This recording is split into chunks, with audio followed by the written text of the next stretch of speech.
Good morning. I'm Rahel Solomon with your morning digital news brief for Thursday, May 31st.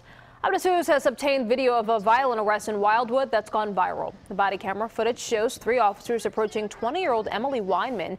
They asked her to take a breathalyzer test after spotting alcohol. One officer also asked for her last name, but she refuses to give it. Things turn violent when they try to handcuff her. Weinman is slammed to the ground and fights back as officers try to handcuff her again. The officers say they had to use force after Weinman pushed them and spit at them. Weinman is now facing assault charges. All 3 officers are on administrative duty. And a man is in the hospital after being shot in the face. The shooting happened last night at 12th and Madeira Avenue in Fern Rock. Police say the man tried to drive to the hospital but crashed near Einstein Medical Center. An officer then drove the man to the hospital. He was in critical condition at last check. And Philadelphia police and the Philadelphia Zoo staff will try to corral 4 loose peacocks again today. The birds escaped from the zoo yesterday. They were later spotted running on the Schuylkill Expressway. State police shielded the birds from traffic.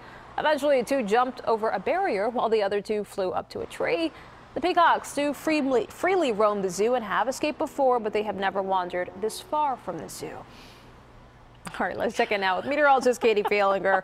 Katie, here's hoping those peacocks are okay. Yeah, here's hoping. You know, it's interesting. I take the girls to the zoo quite a bit, and I've seen Kelly Drive geese make their way into the zoo, so it seems that it goes both ways. They like to cross that river, or at least get close to it. But we do have unsettled weather, not the best rowing conditions, let alone beach conditions for us, and you do need to keep an umbrella on standby. Let's take a look, though, at what this rain means for your pollen issues. Thankfully, the pollen levels have dropped dramatically with the kind of rain that we've got in the forecast too. They are going to stay nice and low. So it's one nice benefit to having rain and an excuse maybe to do those chores around the house that you have been meaning to get to. We continue to see this wet pattern continue right through the end of the weekend and even into next week, but it does start to get a little drier by that point. The wettest time frame really looks to be second half of today into tomorrow and then into the weekend as well. It's unfortunate since we do have a lot of graduation parties, just outdoor plans that we want to get in, but you know, you're going to need, I think, to have to think about a backup, especially on Saturday,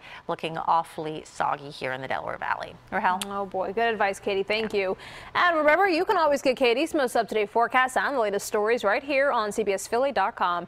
That's the latest for the Morning Digital Brief. I'm Rahel Solomon. Good morning.